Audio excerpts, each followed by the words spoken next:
Bonjour à tous, bienvenue dans ce nouvel épisode de Virilité intellectuelle, podcast dédié à devenir un homme libre et indépendant. Et aujourd'hui, on va s'intéresser encore plus au mal Sigma, on va parler de lui. Donc, en faisant un petit peu une étude de cas, voilà, j'avais envie de me pencher sur le cas des Daft Punk, qui est pour moi finalement un duo Sigma de l'électro. Alors, qu'est-ce que ça donne quand deux Sigma se rencontrent dans le monde de la musique? Eh bien, ça donne Daft Punk, gros groupe de musique d'électro française, originaire de Paris. Il y a d'un côté Thomas et de l'autre côté Guy Manuel. C'est un groupe qui a duré 28 ans de carrière. Les mecs, je ne sais pas si vous vous rendez compte, dans la musique, ça ne se fait quasiment plus. Maintenant, vous avez du Weshden qui trace sa route, qui reste 2 ans. Voilà, on est dans un truc un peu de zapping maintenant dans la culture musicale. Et les mecs ont fait 28 ans de carrière électro, de 93 à 2021, et en fait, ils ont juste participé à la création et on va dire enfin, le fait de la popularisation du mouvement de la musique électronique. Donc, Cocorico, ça vient de France finalement. Et quand on entend partout aujourd'hui, vous avez l'électro, mais quasiment partout, c'est devenu un truc mainstream, un peu comme le rap, comme finalement les USA ont fait avec le hip-hop qui s'est transformé en rap. Et bien pareil pour l'histoire de la musique, pour l'électro, et bien bah, ça vient quand même peut-être principalement, il faudra que j'étudie un peu plus la question, mais ça vient beaucoup de France. Et les mecs sur 28 ans de carrière, ont sorti que 4 albums d'une qualité incroyable. C'est très peu, mais les gars ont squatté le top 100 des DJ mondiaux pendant des dizaines d'années, alors qu'ils ne faisaient quasiment pas de concerts. Donc je vous laisse imaginer la qualité du travail et le fait que ces mecs-là soient autant connus et reconnus, et que la dernière annonce qu'ils ont faite a fait beaucoup de bruit, notamment parce que 28 ans de carrière et on arrive à la fin. Alors pourquoi j'en parle aujourd'hui? Pourquoi j'en parle sur cette chaîne? C'est quoi le lien c'est quoi le lien finalement avec le Sigma, le machin, etc. Avec tout ce dont on peut parler sur la chaîne? Je vais y répondre tout de suite. Mais avant de commencer, je tiens déjà à remercier tous ceux qui s'abonnent. Et d'ailleurs, bienvenue à tous les nouveaux, parce que la chaîne continue de grandir et ça me fait très plaisir d'avoir autant de personnes ouvertes d'esprit, qui cultivent leur intelligence critique et qui apportent également de bonnes ondes à cette chaîne. Donc tout simplement, merci à tous et on continue d'avancer.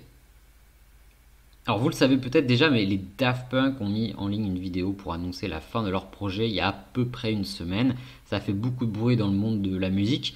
D'ailleurs, leurs streams ont repris de plus belle sur Spotify par exemple. Si vous regardez les statistiques, ça a été réécouté à donf. Toujours un peu comme ça, c'est comme quand un artiste meurt. Bon là, c'est un groupe qui se dissout. Tout le monde va se faire sa petite cure de nostalgie et j'en fais partie. J'ai jamais réécouté autant de Daft Punk en une semaine qu'il y a 3 ans. C'est voilà l'effet de la chose disparaît, donc voilà, c'est fini, donc vous y mettez encore plus de valeur. Et vous l'avez peut-être déjà compris dans d'autres vidéos, pour moi la musique c'est central dans ma vie. Peut-être justement parce que le fait que je sois d'un naturel un peu plus introverti et sigma, et pour moi ça me donne énormément d'énergie, que ce soit par exemple de l'énergie, du dynamisme au sport, ça me mette dans un état de flow quand je travaille, ou encore que je puisse me mettre à pleurer de gratitude en écoutant un morceau. Et à chaque fois, je vais choisir des styles de musique en fonction de l'état émotionnel dans lequel j'ai besoin d'être. Et pour moi, c'est un véritable levier pour moi pour m'aider à atteindre des paliers émotionnels. Et c'est très très puissant. Et en plus de ça, vous m'avez demandé dans plusieurs commentaires plus de vidéos sur les Sigma. Alors les amis, plaisir d'offrir, hein, on y va. Alors pourquoi les Daft Punk sont-ils des Sigma? Qu'est-ce qui fait d'eux le fait on peut se poser cette question-là? Déjà, est-ce que c'est des Sigma? Est-ce que c'est des Alpha? Est-ce que c'est des Beta? Est-ce qu'on peut vraiment, sans connaître les personnes et, et en les regardant un petit peu, en regardant un peu leur fait les gestes, étudier leur hiérarchie sociale finalement? La réponse est oui. En tout cas, à mon humble niveau de connaissance, je pense que oui. Et la première chose pour définir pourquoi à mes yeux les Daft Punk sont des Sigma, la première chose c'est l'anonymat, le choix de l'anonymat et de rester dans l'ombre. Ça c'est un choix de Sigma. Un Sigma est introverti. Un Sigma il est également dans une analyse permanente. Et il est beaucoup plus difficile d'analyser le monde qui vous entoure quand vous devez occuper une place de leader régulièrement en interview, régulièrement en concert, avec une image qui est diffusée partout. car en fait, on va vous renvoyer énormément de signaux d'intérêt, de haine, de peu importe, on va vous envoyer énormément de feedback. Et tout ça, c'est des informations que vous n'avez pas forcément besoin, puisque c'est plutôt quand on est Sigma en soi-même qu'on va aller puiser ces informations. Donc ça, c'est pour la partie analytique et introvertie. Par opposition, vous pouvez prendre les autres DJ. 90% des autres DJ ou artistes ont tous le visage découvert. Ils sont très facilement trouvables en interview et en général ils enchaînent les projets, les albums, les concerts, un peu moins les concerts en ce moment, mais ils enchaînent énormément de la présence médiatique car ils ne sont pas uniquement focalisés sur leur création artistique, ils sont également focalisés sur eux-mêmes, sur leurs personnages. Et d'ailleurs, en général, ces personnes ont beaucoup plus de traits d'alpha, puisqu'ils vont être sur ils vont être plus sur des mouvements de leader de foule. Ils ont plus d'extraversion, extraversion, introversion. Oui, extraversion, ça se dit. Ils ont plus d'extraversion en eux et ils ont un besoin d'être justement avec cette extraversion, d'être encore plus en communion avec les personnes et entouré de monde. Quand on est un sigma, eh bien, on a beaucoup plus besoin d'être dans l'ombre finalement, même sur un projet musical qui prend de l'ampleur, etc. Le chemin que toutes les compagnies de disques et que toute la société vous dirait de faire, c'est ah ben non, mais il faut qu'on voit ta tête, ça s'est jamais fait, etc. Ça va, c'est une drôle d'idée de faire ça. Il faut qu'on voit les interviews. En marketing, on vous dirait il faut que tu fasses du personal branding, donc en gros de l'attachement à ta personne dans le branding. Et bien finalement, ces mecs-là ont dit non, rien à foutre. On va se mettre dans l'anonymat et on va continuer de se concentrer sur notre chemin, notre travail et notre but.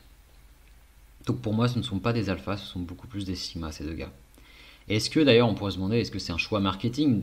Ça a été beaucoup dit sur les Daft Punk, ouais, un peu comme Lady Gaga ou des personnages comme Lana Del Rey ou Slipknot ou voilà. Enfin, vous avez plein de groupes aujourd'hui qui sont où on les taxe par leur créativité ou par leur différence. Surtout, on les taxe de choix marketing. Alors oui, ça pourrait être un choix marketing de dire on met des masques et on joue la rareté, le phénomène de rareté. On donne pas d'interview, on fait très peu de concerts, on sort très peu de disques. Mais pour moi, sur le temps de leur carrière, qui est énorme, 28 ans de carrière, c'est énorme. En 28 ans de carrière, vous ne pouvez pas tenir un personnage qui n'est pas vous. C'est impossible. Déjà, essayez de le faire pendant 3 4 mois. Voilà, par exemple, je sais pas, que ce soit au boulot, vous faites le mec sympa au début, et puis après, en fait, si vous êtes un enculé, bah, rapidement, votre côté enculé va ressortir. Enfin, c'est comme ça, c'est la vie. Pareil, si vous êtes avec quelqu'un en couple, et que prenons l'exemple inverse, cette personne vous a vendu un personnage qui n'est pas la vraie personne, au bout de 2 mois, au bout de 3 mois, c'est bon, vous le savez, ou vous le voyez. En fait, c'est pour ça que sur 28 ans, pour moi, c'est intenable sur la durée d'avoir une image anonyme en fait. Si vous êtes un alpha, ça vous fait péter un plomb. Un alpha, il peut pas se contraindre, il peut pas se priver autant. Un alpha, il va avoir une attitude d'alpha, il va prendre le délire, il va dire ouais ok c'est bon je retire mon masque, nique sa mère quoi. Ou il va monter un autre projet indépendant où il aura pas de masque. Par exemple Slipknot, le groupe de métal, vous avez Slipknot, ils ont tous des masques, mais le chanteur Corey Taylor a mené un autre projet qui s'appelle Stone Sour, et Stone Sour il avait le visage découvert. Voilà, c'est move d'alpha, c'est bon, je vais lancer un autre truc et je remets pas de masque. Voilà. Donc pour moi c'est pas du marketing. Ça a servi leur marketing, ça a servi à créer une image mystérieuse, mais c'est surtout leur musique et leur travail qui ont fait la différence. D'ailleurs, un autre trait pour moi qui est propre à, on va dire, à un alpha, et surtout dans notre cas un sigma, c'est l'excellence. Les mecs ont atteint un niveau d'excellence musicale. En fait, si vous êtes dans la création, ou tout simplement si vous voulez devenir un expert, il y a un moment, vous allez connaître une expertise, vous allez connaître les techniques, etc.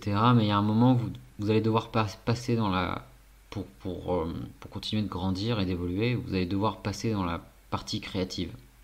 La partie créative, c'est vraiment quelque chose qui demande du temps. Ça demande de la patience pour atteindre l'excellence, hein. Ça demande d'avoir une capacité de concentration très importante et surtout une résilience sur le long terme. Et également, la résilience, en général, est conduite par une vision.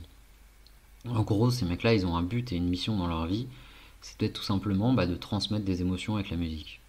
Et ça, c'est sûrement quelque chose qu'ils ont eu depuis toujours, quand ils ont commencé peut-être la musique. Je ne connais pas ces personnes, mais ça me semble être une idée de leur parcours. Ils ont peut-être commencé en se disant ah, c'est un truc incroyable, et ils étaient peut-être en mode geek. Après, ils se sont rencontrés, ils ont vu qu'ils étaient tous les deux bien sur la même longueur d'onde. Et ça ne m'étonne pas parce que, à titre personnel, D'ailleurs, ça me fait penser à un commentaire d'un auditeur qui expliquait que il avait l'impression qu'autour de lui, les jeunes étaient de plus en plus des Sigma parce qu'il avait au moins 60%, 70% de ses amis qui étaient des Sigma. Et du coup, pour lui, le lien était sur la jeunesse était de plus en plus Sigma. Moi, je pense pas. Je pense que tout simplement, quand on est Sigma, on apprécie de s'entourer des personnes qui sont Sigma également. Parce que c'est simple, parce on a des modèles de pensée qui sont équivalents, on a des modèles de fonctionnement avec l'introversion qui sont également équivalents, et finalement les sigmas sont très peu. Et quand vous êtes habitué à vivre avec des bêtas ou même des alphas, alors que vous êtes un sigma, eh bien quand vous tombez sur un sigma, vous y mettez beaucoup d'importance et de valeur. Parce que c'est quelqu'un qui va connecter directement avec vous et avec lequel vous allez développer une forte relation avec une simplicité extrême. Et c'est très agréable. Et je pense que ces personnes-là, quand elles se sont, du coup, le duo des Daft Punk, quand ils se sont rencontrés, il y a dû y avoir cet effet.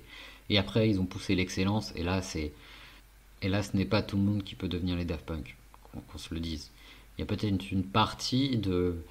euh, alors, je suis inconvaincu qu'on peut tracer sa route, qu'on peut devenir quelqu'un de meilleur, qu'il y a en chacun de nous quelque chose de puissant, et que de toute façon vous contrôlez votre vie. Mais bon, là, les mecs sont quand même sur un niveau tellement stratosphérique que, bon, il est possible que ce soit difficile d'atteindre un niveau Daft Punk. Mais bon, même si vous êtes 10% des Daft Punk, les mecs, c'est déjà énorme, vous vous rendez pas compte. Donc, effectivement, ce ne sont pas des qualités qu'on retrouve dans la vie, chez l'homme du quotidien. Je vous redonne les qualités pour l'excellence, pour atteindre l'excellence: patience, vision, détermination, concentration, définir un but, avoir une mission de vie. On n'a pas ça chez l'homme du quotidien. Mais on l'a un petit peu chez l'alpha. Pas forcément toutes les caractéristiques. L'alpha va avoir d'autres caractéristiques qui sont beaucoup plus liées à son introversion qui est plus importante. Là, je vous parle vraiment de devenir excellent dans quelque chose. Et ça, en général, ça demande de la patience et du focus, qui n'est pas forcément un trait d'alpha, mais beaucoup plus un trait de sigma. Et d'ailleurs, c'est assez marrant parce que dans le podcast sur le mal sigma, je vous parle de l'alliance avec l'alpha. Qu'est-ce qui fait que qu'est-ce qui se passe finalement quand un sigma et un alpha se rencontrent? Eh bien, pour moi, c'est le duo magique, quoi. C'est un truc, mais qui devient stratosphérique. Encore une fois, j'utilise 2 fois ce mot, il n'est pas facile à dire. Juste pour ça, vous pouvez allez, lâcher un petit pouce bleu. Bon, bref. Mais l'idée, c'est, voilà, Sigma et Alpha, c'est un putain de duo. Et et les mecs ont réussi en fait à s'entourer des meilleurs pour collaborer. Juste, je vous dis, Pharrell Williams, The Weeknd, Neil Rogers, qui est le guitariste dans le dernier album de musique. C'est juste des monstres de la musique US et mondiale du coup. Et ils ont réussi à les mettre avec eux, quoi. Donc c'est Daft Punk fit The Weeknd. Et c'est pas des feats comme on a dans tous les albums de rap maintenant, tu vois. C'est pas juste une collab, c'est un truc qui, à mon avis, est hyper bien étudié, et pensé, et travaillé, tu vois. Tout le monde n'a pas la chance de se taper un feat avec Pharrell Williams. C'est pas un mec qui est... Le mec qui est Pharrell Williams, je pense qu'il a 40 balais, un truc comme ça, un peu plus. Il connaît le game, tu vois. Et je pense pas que tu chopes un feat avec lui facilement. Et d'ailleurs, je pense qu'encore moins tu chopes encore moins un feat avec finalement avec les Daft Punk. C'est encore plus dur à mon avis. parce que Sigma est un Sigma, il va choisir avec soin les personnes avec qui il collabore, avec soin avec les personnes avec qui il passe du temps, tout simplement. Alors ensuite, il y a aussi un autre trait pour moi qui est la création. Et ça, c'est un trait qui est propre, je trouve, à certains comportements de Sigma. Alors je dis pas que euh, seuls les Sigma sont des créateurs. J'irais plutôt dire que être un Sigma est un atout à la création. Car quand vous êtes un Sigma, vous êtes un explorateur. Vous êtes le mec qui va prendre son... Vous êtes le Christophe Colomb. Vous prenez votre bateau et vous dites, tiens, cette partie-là du monde, je la connais pas. Allez, on y va, on va voir ce qui se passe. Et puis au pire, on revient pas, mais rien que l'expérience, le voyage, l'attrait de la découverte, tout ça fait que je le veux. Et c'est plus fort que moi, j'y vais.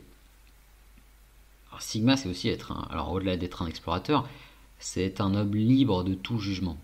Et pour créer quelque chose librement, il faut savoir s'émanciper des codes, de la morale, des croyances directes. En fait, il faut savoir se laisser juste emporter par sa créativité. Et on ne peut pas être créatif si on est bridé.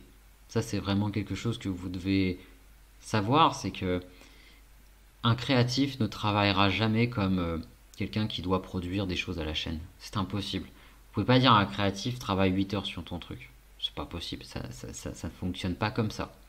Petit aparté, moi j'ai appris à être créatif il y a il y a 2 ans. Avant, j'étais pas du tout créatif. Moi, je suis plus quelqu'un de très logique, etc. Mais j'avais toujours cet attrait de me dire ah putain, j'ai envie de faire ça.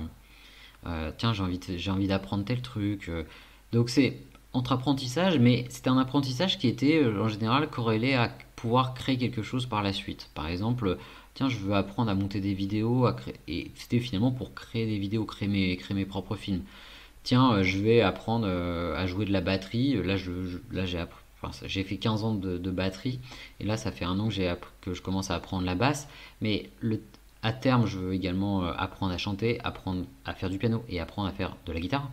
Ça fait beaucoup, mais c'est un truc que je vais le faire, c'est sûr, et que je suis en train de faire. Et tout ça, c'est pourquoi? Pour pouvoir créer mes propres morceaux. Et je sais que c'est pas pour tout de suite, parce que la création vient après toutes les bases techniques. Mais quand vous avez les bases techniques après, vous vous laissez emporter et vous pouvez commencer à créer. J'ai un ami d'ailleurs qui crée énormément de sons, et ce mec-là est un génie. Il ne le sait pas, mais il a ce génie en lui créateur qui ne demande qu'à être exprimé. Mais voilà, pour diverses raisons, et aussi la vie et les choix de vie, il ne peut qu'en exprimer une petite partie. Donc il faut savoir s'émanciper des codes finalement. C'est très important pour la création, et naturellement on ne s'émancipe pas des codes quand on est un bêta. C'est logique. Ensuite, pour moi, il y a aussi un lien entre la musique et la méditation. Alors, c'est un peu difficile à exprimer, mais j'ai vraiment l'impression que la musique peut vous emmener dans des états d'apaisement et des états de flow assez importants. Alors, notamment, la partie créative met dans un état de flow où vous pouvez complètement oublier par exemple, de manger pendant plusieurs heures, pendant une journée. Vous allez complètement oublier que vous avez faim parce que vous êtes dans un état second créatif. Et nul besoin de prendre des drogues pour ça, hein. C'est la puissance. Déjà, si vous avez l'habitude de méditer, ou si vous vous entraînez à méditer, ou si vous êtes intéressé par la méditation, il faut savoir que la méditation, c'est un peu comme l'état hypnotique. C'est que vous changez juste de type d'onde de fonctionnement dans votre cerveau. Donc c'est pas des conneries, c'est pas des trucs de gourou. Enfin maintenant la méditation ça devient mainstream, mais il y a encore 2 3 ans c'était un truc genre chelou. Mais il faut savoir que tous les grands sigma et tous les grands alpha cultivent ces traits. Et maintenant de plus en plus de personnes du quotidien également développent la méditation. Donc franchement si vous ne le faites pas, je vous invite à le faire. C'est une très bonne façon de trouver un peu plus de paix intérieure. Et je trouve que la combinaison musique, méditation et création est assez importante pour un Sigma. Puisque quand on est Sigma, on aime se retrouver tout seul. Alors si vous vous retrouvez tout seul, en introversion, et que vous vous sentez pas bien, parce que peut-être beaucoup d'émotions, beaucoup de pression extérieure qui vous envahissent, eh bien la méditation est un excellent moyen de un peu reset et reboot votre système en vous concentrant sur ce qui se passe vraiment en interne et en oubliant ce qui se passe en externe, puisque les émotions que vous ressentez sont souvent générées par des choses qui sont externes, genre par exemple tout simplement un besoin. Voilà, j'ai besoin de voir du monde, j'ai besoin de sortir, j'ai besoin de machin, etc. Et quand vous êtes dans un état de méditation, eh bien vous êtes beaucoup plus calme. Moi, je ferme cette parenthèse. Et je retourne sur notre petit Daft Punk du Sigma. Et il y a quelque chose également que j'ai noté dans diverses interviews que j'ai pu regarder, également dans leur dernière vidéo, épilogue, donc qui marque la fin, c'est cette fascination du silence. Et, et ça, c'est également un trait de l'introversion et du Sigma. On aime le silence. Je n'ai jamais été aussi bien depuis que j'ai déménagé, par exemple. J'ai quitté Paris, là je suis à Porto au Portugal et j'ai la chance d'habiter dans le centre-ville, mais dans un endroit où il n'y a aucun bruit. Littéralement, il n'y a aucun bruit. Je peux dormir la fenêtre ouverte ou il n'y a aucun bruit à part les oiseaux le matin. Et c'est tout. Et ça, c'est assez incroyable parce que j'ai découvert le, le silence, le réel silence. Parce que quand vous habitez en ville, c'est insupportable. Enfin, on s'en rend pas compte, mais c'est cette fameuse pollution sonore. Et je pense que quand on est un Sigma et quand on aime se retrouver avec soi-même, eh bien le silence est quelque chose d'incroyable. Et si vous regardez leur vidéo, elle n'est que basée sur le silence. Il y a quelques gestes, ils se regardent souvent d'ailleurs, ils se regardent, les Daft Punk se regardent tous les deux. Il n'y a aucune parole, il y a quelques gestes. Et ce qui est assez génial, c'est qu'en fait ils se comprennent. Et c'est là, pour moi, c'est un peu la définition tu vois, de la relation quand vous êtes entre Sigma. Tu peux traîner avec ton pote, toute la journée, et en fait, tu vas parler que 30% du temps. Et le reste, tu vas juste bah, profiter, réfléchir, et rien d'autre, quoi. Et en fait, c'est le dialogue interne. Et quand t'es deux Sigma, et c'est exactement ce qui se passe dans la vidéo, les mecs se comprennent, ils savent exactement ce qu'ils vont faire. Et ils n'ont pas besoin de le dire, et c'est ultra puissant, je trouve, le silence, parce que, d'ailleurs, c'est une arme redoutable.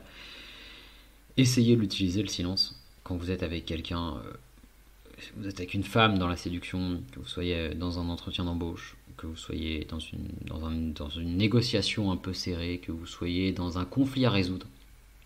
Utilisez le silence. Le silence, ça permet aux autres personnes de vous percevoir comme quelqu'un qui écoute. Et en plus de ça, le silence, donc au-delà du coup de vous faire marquer des points sur « oh, c'est une personne qui écoute », le silence angoisse la plupart des personnes et donc oblige les personnes à naturellement s'exprimer.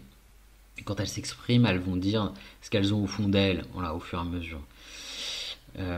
Et moi, on m'a toujours dit que j'étais quelqu'un avec qui on aimait parler et se confier parce qu'on sentait qu'il n'y avait aucun jugement, qu'il y avait. Alors effectivement, je ne suis pas quelqu'un qui ne juge, je juge rarement. Euh, mais surtout, je pense que c'est lié à mon naturel de Sigma, à savoir écouter, comprendre et avoir l'empathie nécessaire pour me mettre à la place de la personne. Donc c'est de l'écoute sincère en fait. Si vous êtes juste en mode silence, ça va pas marcher quoi. Mais, euh, mais si vous êtes en mode écoute sincère, eh bien ça va marcher. Eh bien ça va, vous allez être dans la réalité et dans le vrai côté Sigma quoi. Et naturellement du coup les personnes vont vous percevoir comme quelqu'un avec qui elles peuvent parler plus, etc. Donc très utile et c'est un trait du Sigma que, que j'apprécie énormément. Mais voilà, faut se le dire un petit peu, quand on est Sigma, on s'aime beaucoup. Et c'est important d'ailleurs pour la gratitude, les amis, de vous aimer. Si vous êtes Sigma, que peu importe, Sigma, Beta, Alpha, kiffez-vous, dites-le vous tous les jours et vous verrez que naturellement, le monde qui vous entoure sera meilleur. Alors, quand je parlais du silence, c'est marrant parce que ça m'a fait penser à ce que j'ai vécu hier. Du coup, hier, on était samedi. Euh, j'ai retrouvé des amis que j'avais déjà vus la veille. Donc la veille, on a fait un repas à confinement. Donc du coup, on s'est vus, On a bu pas mal de vin, on s'est bien marré, on a un peu dansé, voilà, on s'est bien marré quoi. Et, euh, et du coup, bah, on a passé, je sais pas, je pense qu'on a passé toute l'après-midi et toute la soirée ensemble. Donc c'est quand on est Sigma, c'est assez intense ces moments-là. Mais c'est des personnes avec qui on a choisi d'être, donc c'est que du bonheur. Cependant, ça reste intense. On est content de rentrer chez soi parce qu'on est claqué. Et le lendemain, en général, bah, on est en mode bon, moi je vais rester tout seul. Je fais mes bails de mon côté, quoi. Et là, il faisait très beau et du coup, une de mes potes me propose, me dit, ah, bah écoute, aujourd'hui on va se balader sur la marina. Est-ce que tu veux venir? Je lui dis, ok, laisse-moi réfléchir.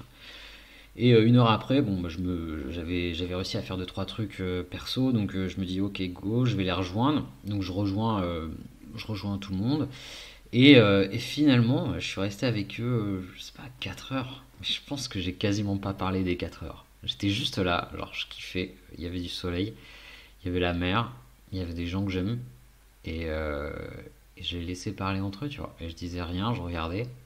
Et c'était juste cool. Et c'était marrant parce que il y a une de mes potes qui me connaît bien, parce qu'on en a parlé.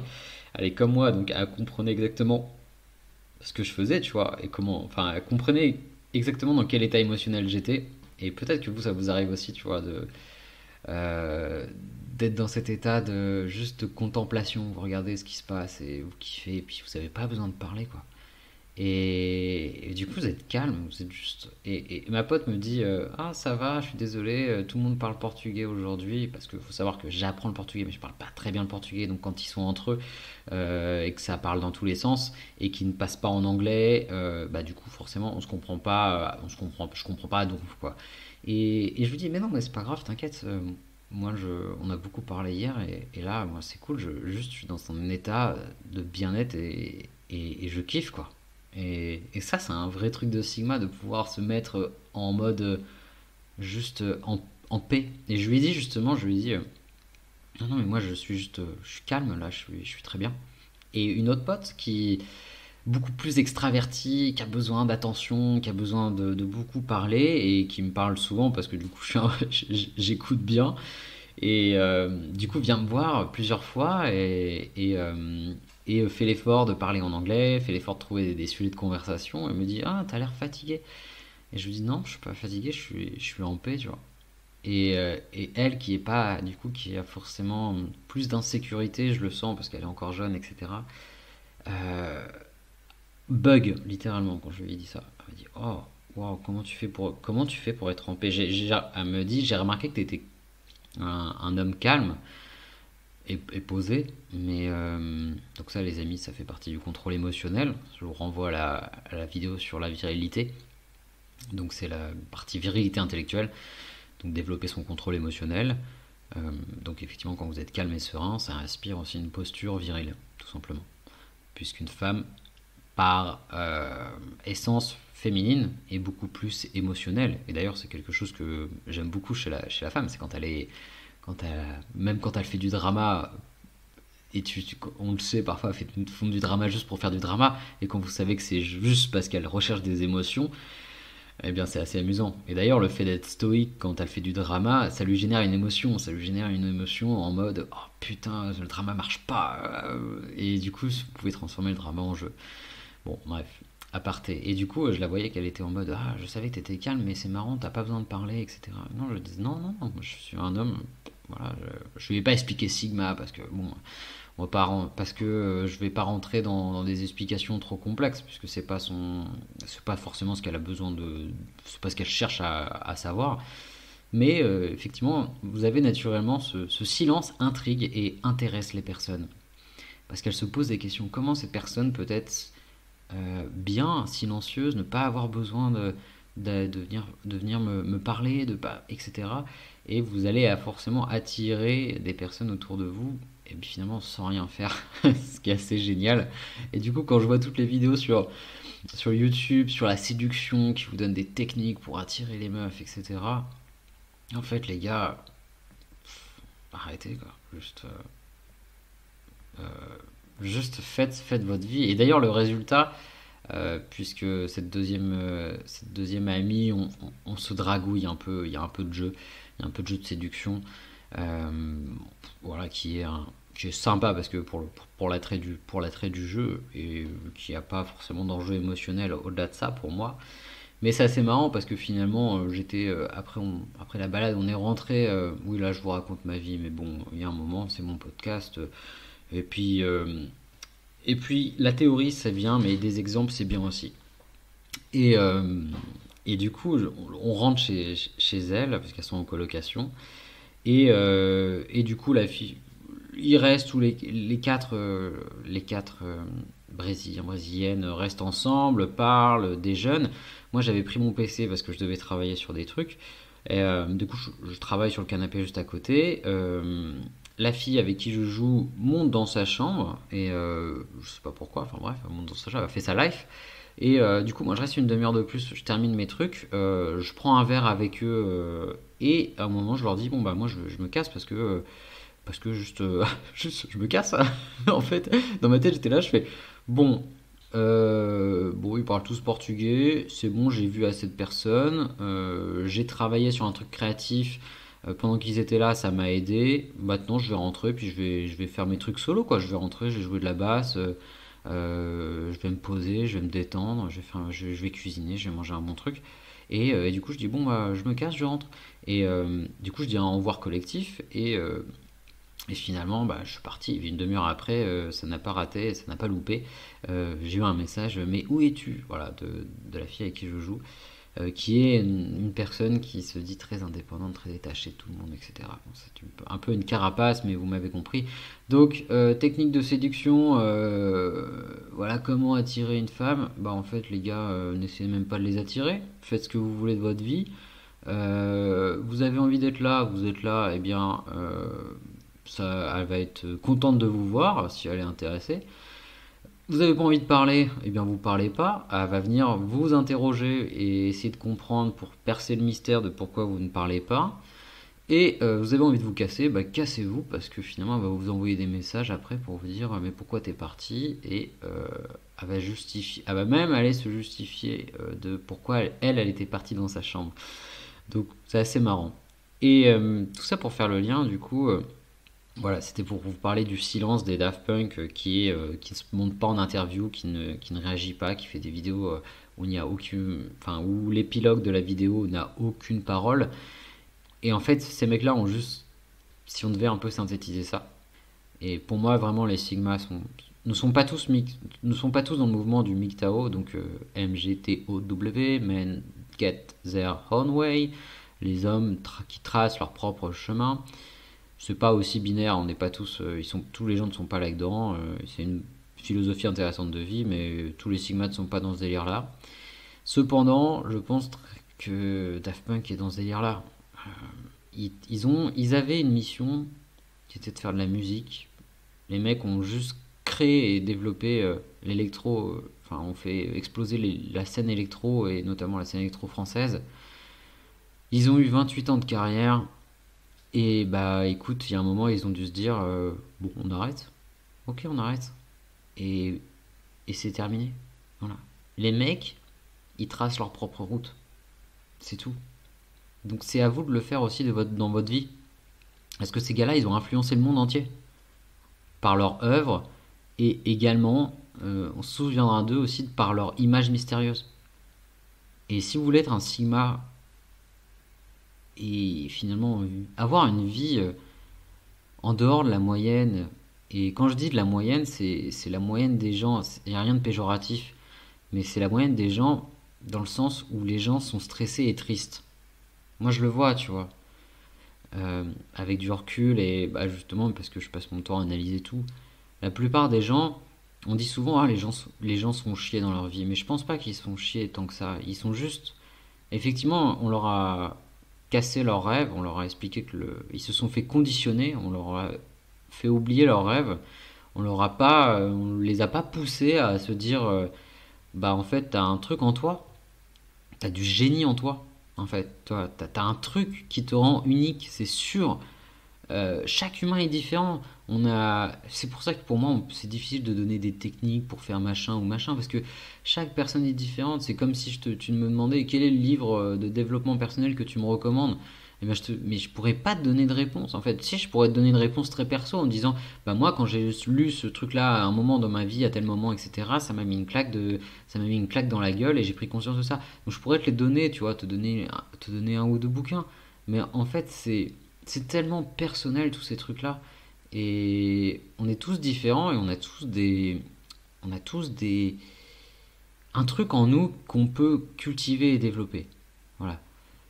Et du coup, quand je parle des personnes du quotidien, voilà, c'est des personnes qui sont stressées et tristes. Parce qu'elles ont oublié leurs rêves, parce qu'elles pensent que leur rêve n'est pas atteignable, parce qu'elles courent derrière une image, euh, elles courent derrière les réseaux sociaux, elles courent derrière euh, la carrière dans l'entreprise, elles courent derrière des choses qui sont presque pas elles-mêmes. On leur a mis dans la tête qu'elles étaient comme ça et qu'elles devaient être comme ça. Vous pouvez être par exemple, vous pouvez être un putain de génie en plomberie et devenir un mec qui est passionné par son travail. Vous pouvez devenir un génie des maths. Vous pouvez devenir un génie de la musique. Vous pouvez devenir un génie des relations sociales. Enfin, en fait, juste apprenez à vous connaître, explorez des choses, tentez des expériences. Ce qui est bien avec une expérience, c'est que ça ne peut pas rater parce que vous expérimentez. Donc, quand vous faites une expérience, il y a un résultat.